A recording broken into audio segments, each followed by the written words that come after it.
Hey friends, Logan Kirk here with RockyMountainMysticMan.com. In today's video, I'm going to be going over how to find, collect, and use what's known as fatwood. Now, when people start out in bushcraft, this is one of those things where they have a hard time, locating this. I have a lot of people that I work with. They say, "Hey, Logan, I know what fatwood is. You showed me, but I'm having trouble locating it myself." And I just tell them, hey, that's okay, because it's actually really easy. You're probably just missing one of the easy fundamental steps here, and we can fix this problem. So what I'd like to do today is show you guys where you're gonna be able to locate it.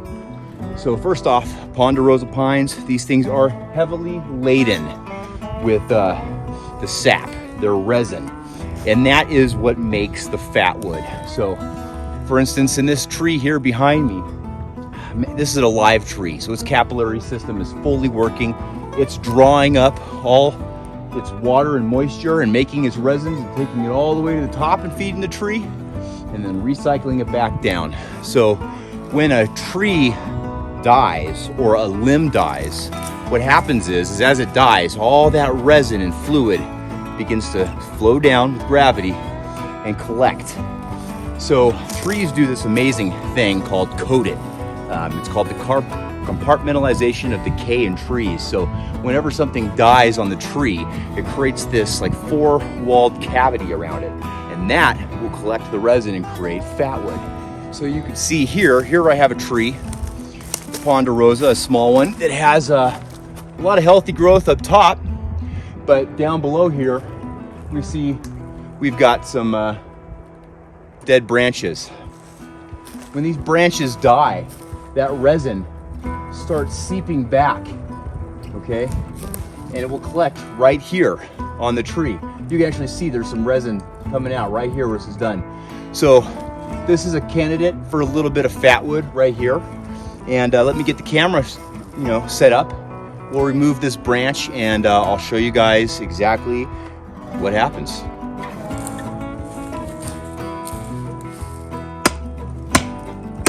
Oh, I can tell right away banging into this. This is some good wood.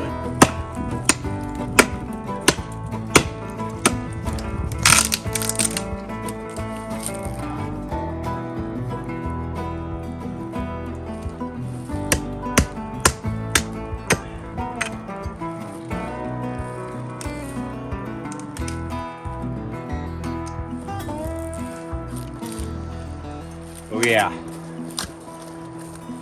not as much as I'd like, but you can see how glossy and oily that appears right there on the tip and through here.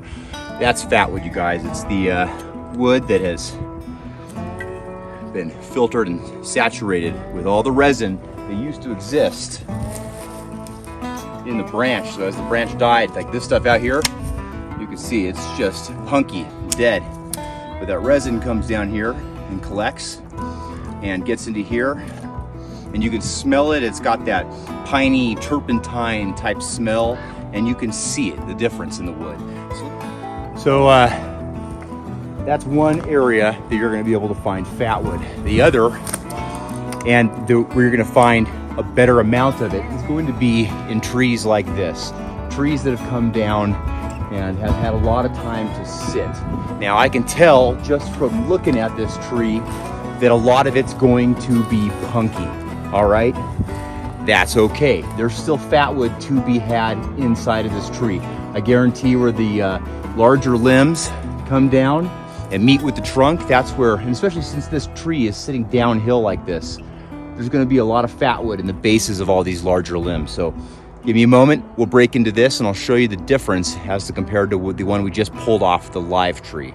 So let's get up in here and check it out.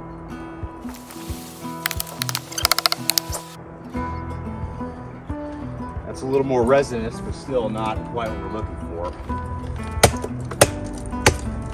I guess in this bad boy right here though. Oh yeah, here we go. Inside of this is exactly what we want.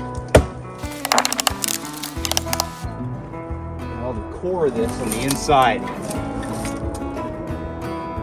It's pretty nice.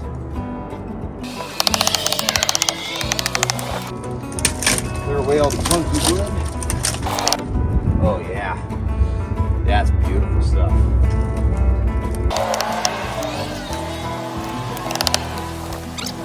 Now notice how the whole limb was punky. It's all down here in the core, right where it meets up with the tree.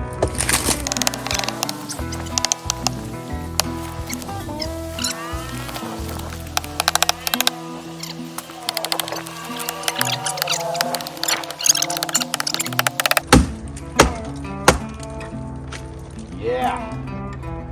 Oh yeah. That's prime fatwood right in the middle there. But why don't we shave this stuff up and make a little fire and show you how it's done. So once you have your fatwood chunks, even if you only have small pieces like this, the next thing you got to do, God, I love the smell of that stuff, is shave it down. Now, you don't want to use your knife and cut big pieces off. What you want to do is you want to create like a fuzz, a little tender fuzz. So what we're going to do is take the knife and using the back of the knife, start shaving like so, and creating that fuzz. It's not a very good piece. We'll use the end of this. There we go. Kind of waxy. You'll know you're on the right stuff when it's getting waxy like that. And that little fuzz is what you want. Use this piece here. I'm gonna use the knife, kind of cut it down a little easier. Make it easier to shave. That's the thing, you guys, prepping it up. Getting rid of the punk. Okay, longer pieces are easier to handle, but you can see how shiny that is and resinous. There we go. Now, I can make my shavings. And like I said, use the back of your knife to create that really light and fluffy stuff. I don't know if you can see it here starting to develop. And obviously, the more the better.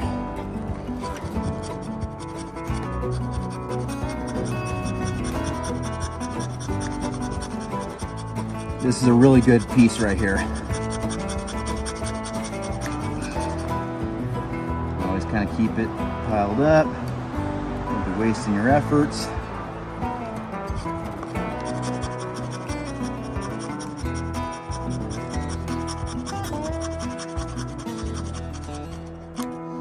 I know you guys might be tempted to use the front of your knife and cut shavings like these, but trust me, this is what catches that 3,000 degree spark from the ferro rod.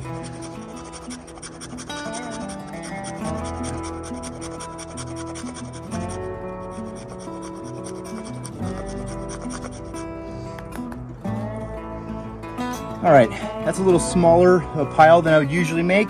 Usually I like to make them about the size of my fist. Guaranteed nice, hot, quick fire. Take my ferro rod, which you notice is in a plastic bag. If you see my other videos, you know I keep things like char cloth, Bic lighters, things like that in a plastic bag. And since I just end up in the water all the time and wet, that's the best way to handle things. So using the knife here, we'll just, there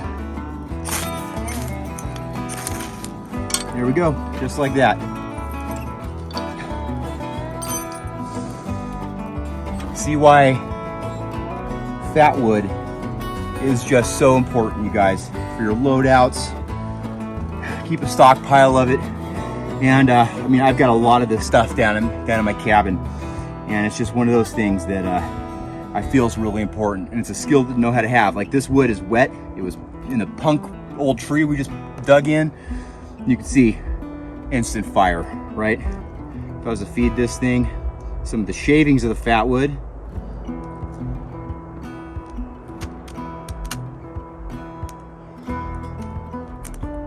big catch as well. Get that out there. All right, you guys, as always, like, share, subscribe to the channel. Also, hit the notifications bell so that you can receive notifications of when I do more videos. When I'm out here doing mountain man life, I do gear reviews. Also, guys, comment below. I love talking to you guys. That's why I do this. You know, I want to interact with you guys. I'm out here by myself, and I go back and I like to, you know, get online and talk to you guys and see what your world's like. So let me know if you guys have any stories about Fatwood, if you have trouble finding it, or if you're interested in some good Colorado High Rocky Mountain Fatwood, maybe I'll send you some. All right, you guys, as always, thanks for watching. See you soon.